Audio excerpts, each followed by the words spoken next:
Hello students, today I'll deliver my lecture on demand for education. शिक्षा की मांग। शिक्षा का तात्पर्य ज्ञान अर्जित करने की उन समस्त विधियों से है जो मनुष्य की मनोवृत्तियों, मूल्यों तथा कौशल में वृद्धि कर उनमें विशिष्टता एवं बदलती परिस्थितियों के अनुरूप बनाती है और उनसे निजी एवं सामाजिक दायित्वों का बोध कराती है। टी.डब्ल्यू. सुल्ज ने शिक्षा को मानव पर किया गया निवेश माना था। उनके अनुसार इस निवेश से जो प्रतिफल प्राप्त होता है यह पूंजी का रूप होता है। शिक्षित व्यक्तियों में ऐसे गुण विकसित होता है जिससे अधिक पूंजी अथवा भौतिक संपत्ति का सृजन किया जा सके। सामान्यतः अर्थशास्त्र में मांग का तात्पर्य बाजार कीमत पर किसी वस्तु की निश्चित मात्रा के उपभोग के निर्णय का चुनाव करने से होता है। इसी प्रकार शिक्षा की मांग इसके लागत का कुछ भार वहन करते हुए शिक्षा प्राप्ति में भागीदारी से होता है। यहाँ लागत के कुछ भार से तात्पर्य अवसर लागत से होता है, लेकिन शिक्षा की प्रकृति अर्थशास्त्र के अंतर्गत आने वाली अन्य वस्तुओं से भिन्न होता है। अतः शिक्षा की मांग की धारणा भी सामान्य वस्तुओं की मांग की धारणा से कुछ भिन्न होता है। इसके निम्नलिखित कारण हैं। पहला, शिक्षा की मांग सिर्फ इसके मात्रा और मूल्य के बीच का संबंध ही नहीं है। वास्तव में शिक्षा का मांगी गई मात्रा और कीमत का संस्थाओं और समाज के विभिन्न वर्गों के एक जटिल अंतर संबंध व्यवस्था से संबंधित होता है। सेकंड, हालांकि शिक्षा की प्रकृति एक सार्वजनिक वस्तु जैसी है, लेकिन फिर भी समाज के किसी वर्ग या समुदाय के लिए इसकी उपलब्धता में कठिनाई आती है। इसका कारण यह है कि सरकार की निःशुल्क शिक्षा सेवाएं प्रदान करने का स्तर और क्षमता सीमित है।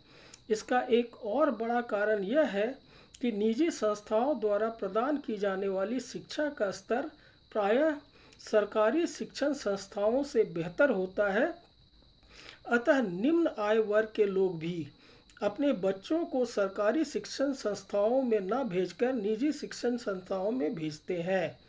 तीसरा, चूँकि शिक्षा के उत्पादन में सकारात्मक बाह्यताएं उत्पन्न होती हैं, इसलिए कुछ उपभोक्ता जो धनी और संपन्न होते हैं वे शिक्षा की प्रकृति के कारण बिना इसके उत्पादन में कोई योगदान किए तथा समाज को इससे उपलब्ध लाभ से लाभान्वित किए इस वस्तु का उपभोग करने का प्रयास करते हैं, जिससे निःशुल्क घुड़सवारी की समस्या उत्पन्न होती है। शिक्षा की इस विशेषता के कारण ही बाजार असफलता की स्थिति उत्पन्न होती है और निजी तथा सामाजिक लागतों तथा लाभों में अंतर उत्पन्न होता है। चौथा, शिक्षा और समाज का संबंध लाभ के दृष्टिकोण से द्विपक्षीय होता है, जिससे इसके बीच का अंतर संबंध काफ़ी जटिल हो जाता है।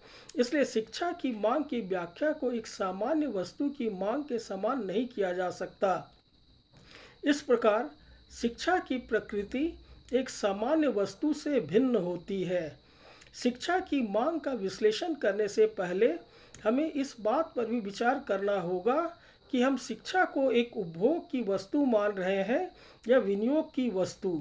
उपभोग की वस्तु के रूप में शिक्षा उपभोक्ता को तत्काल संतुष्टि प्रदान करता है, जबकि एक विनियोग की वस्तु के रूप में यह व्यक्ति के भविष्य में अर्जित करने वाले आय में होने वाली वृद्धि से होता है।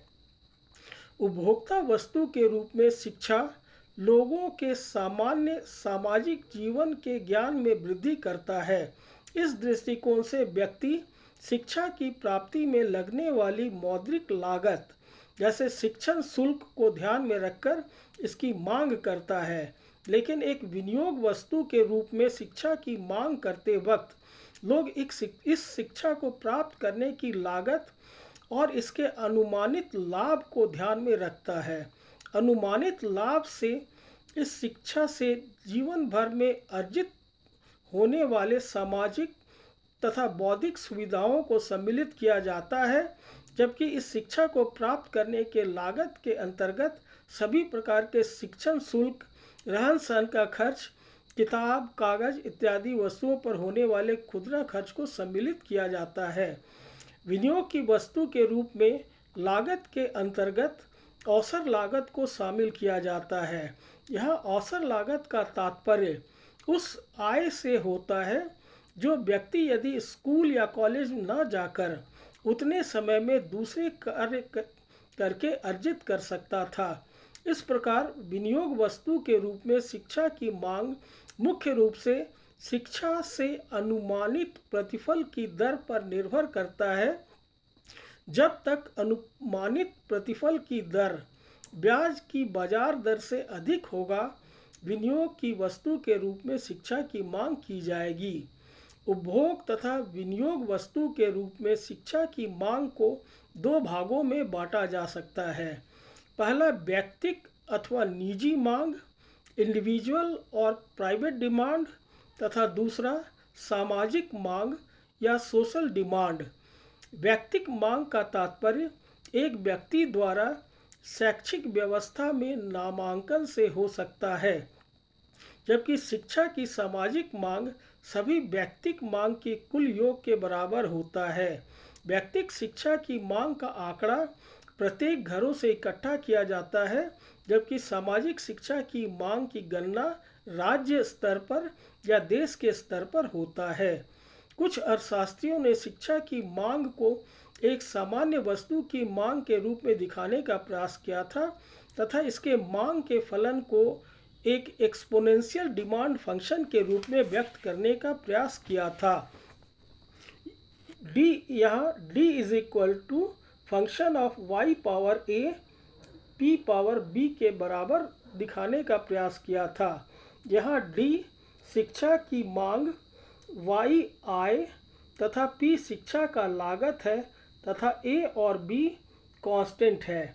इस मॉडल को लॉग लीनियर के रूप में व्यक्त करने से स्पष्ट होता है कि शिक्षा की मांग आय लोचशील या इनकम इलास्टिक होती है, लेकिन इस धारणा की आलोचना इस आधार पर किया जाता है कि यह शिक्षा की मांग को सिर्फ एक उपभोग के वस्तु के रूप में व्यक्त किया गया है, जबकि शिक्षा उपभोग और विनियोग दोनों प्रकार की वस्तु है।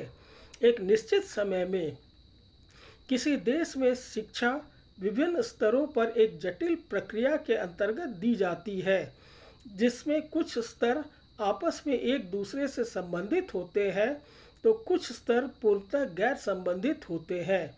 इसलिए किसी एक स्तर को ध्यान में रखकर शिक्षा की मांग की व्याख्या करना सही नहीं होगा।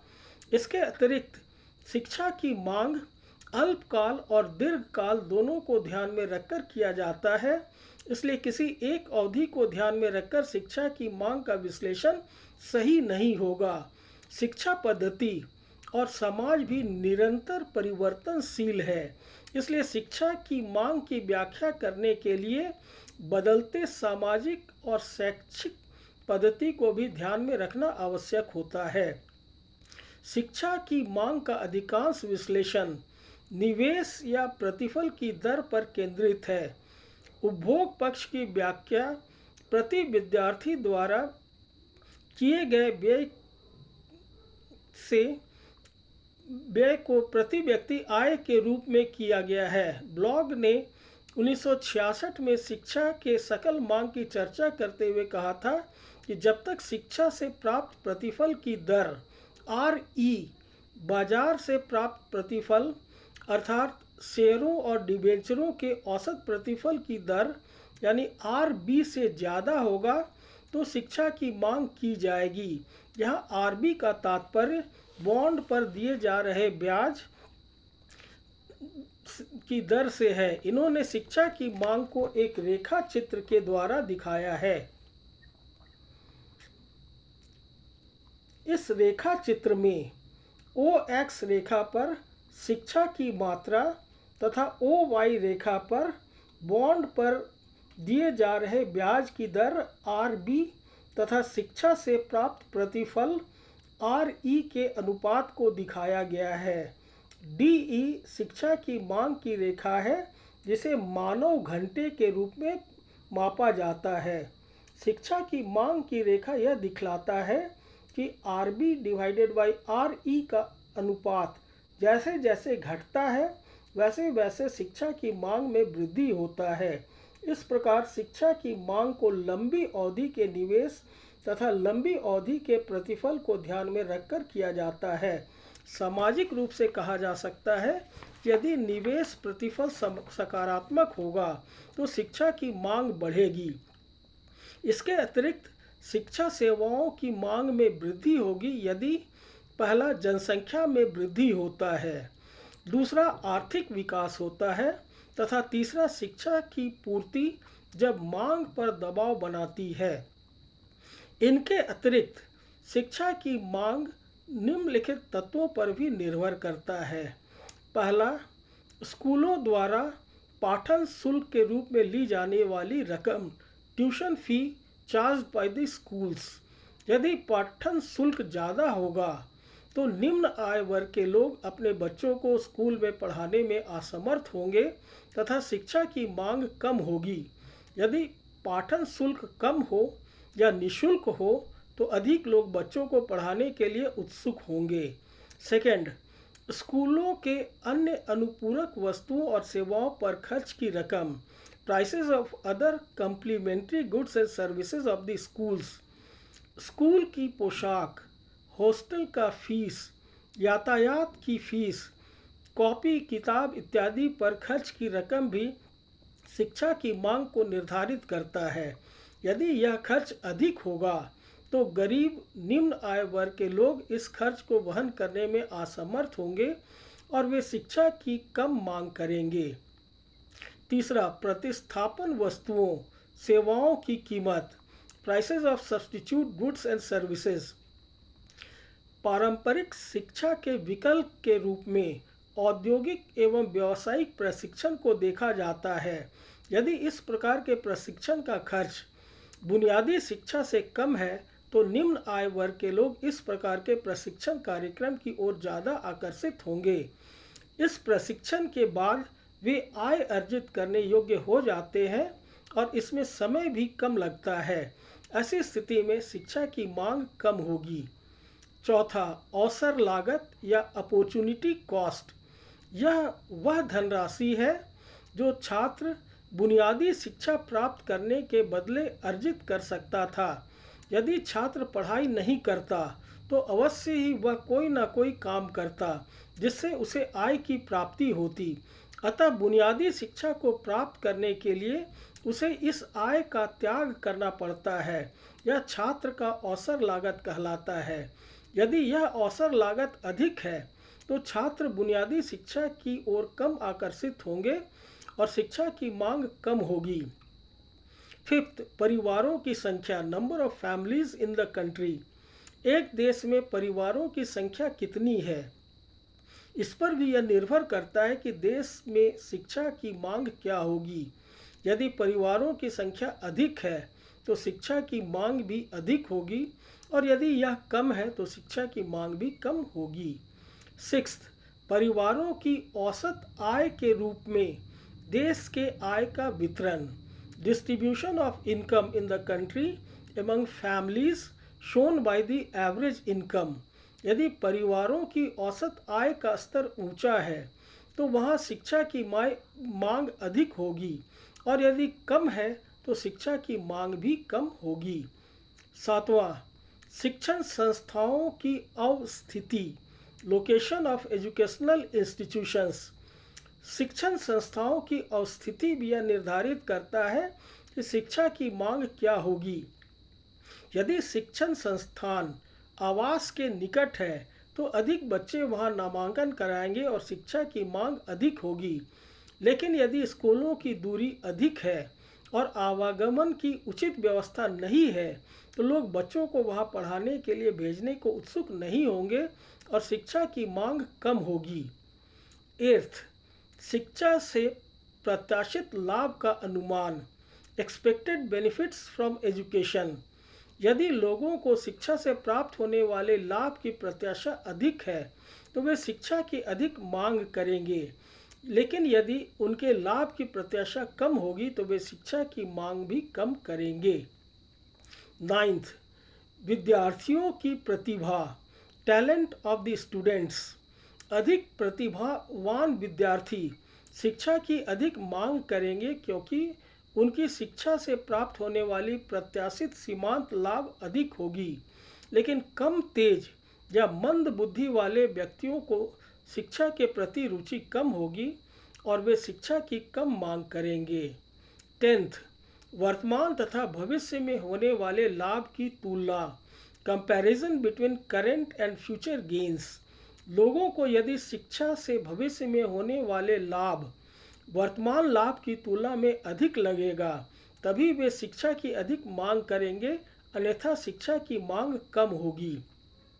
11th, देश में मानवीय पूंजी का स्तर, level of human capital in the country. यदि देश में मानवीय पूंजी का स्तर कम है या इसका अभाव है तो लोग शिक्षा के प्रति अधिक आकर्षित होंगे क्योंकि इससे उन्हें अधिक लाभ मिलने की संभावना होगी। लेकिन यदि देश में मानवीय पूंजी का स्तर पहले ही अधिक है तो लोगों का शिक्षा से अधिक लाभ की प्रत्याशा नहीं होगी और लोग शिक्षा की मांग कम करेंगे। 12th, शिक्षा का प्रत्यक्ष लागत, डायरेक्ट कॉस्ट ऑफ एजुकेशन। शिक्षा के प्रत्यक्ष लागत में वृद्धि होने से भी शिक्षा की मांग में कमी होगी और यदि यह लागत कम है तो शिक्षा की मांग अधिक होगी। इस प्रकार शिक्षा सेवाओं की प्रकृति सामान्य वस्तुओं से भिन्न होती है, इसलिए इसके मांग के निर्धारक तत्व भी समान वस्तुओं के मांग के निर्धारक तत्वों से भिन्न होता है। क्योंकि शिक्षा एक उपभोग वस्तु के साथ साथ एक विनियोग वस्तु भी है, इसलिए इससे होने वाले निजी और सामाजिक प्रत्याशित लाभ का इसकी मांग के निर्धारण में प्रमुख भूमिका होती है। Thank you.